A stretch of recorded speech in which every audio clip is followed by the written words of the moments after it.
Tiga tersangka kasus pemalsuan surat PCR ditangkap Satreskrim Polresta Denpasar. Rilis kasus pemalsuan surat PCR ini dilakukan Kapolresta Denpasar Kombes Pol Jansen Avitus Panjaitan di Mapolresta Denpasar didampingi Kasat Reskrim Kompol Mikael Huta Barat. Kasih Humas Ibtu I Ketut Sukadi, Senin 1 November 2021. Turut juga mendampingi Kasatgas COVID-19 Bali, I Made Rentin, dan I Wayan Suberata selaku Koordinator Substansi Pengendalian Karantina dan Surveillance Epidemiologi Kantor Kesehatan Pelabuhan, KKP Kelas 1 Denpasar. Kapolresta Denpasar, Kombes Pol Jansen Avitus Panjaitan menyebutkan, ada 2 kejadian dengan 3 tersangka.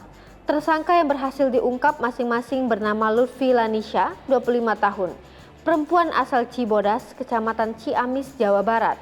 Dalam kasus lainnya, ditangkap Muhammad Firdaus, 25 tahun, laki-laki asal Desa Petogogan, Kebayoran Baru, Jakarta, dan Anggi Hairunisa, 26 tahun, perempuan asal Desa Condong, Kecamatan Singkawang Tengah, Kalimantan Barat.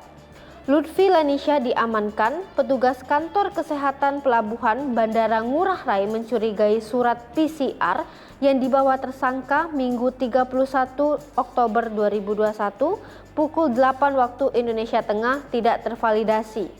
Saat diinterogasi, Lanisha akhirnya mengakui perbuatannya dan surat tersebut ia buat setelah mengetahui persyaratan perjalanan keluar kota harus menyertakan surat PCR. 2 wisatawan yang diamankan, yakni Anggi Hairunisa Azhari, asal Singkawang, dan Muhammad Firdaus asal Kebayoran Baru, Jakarta.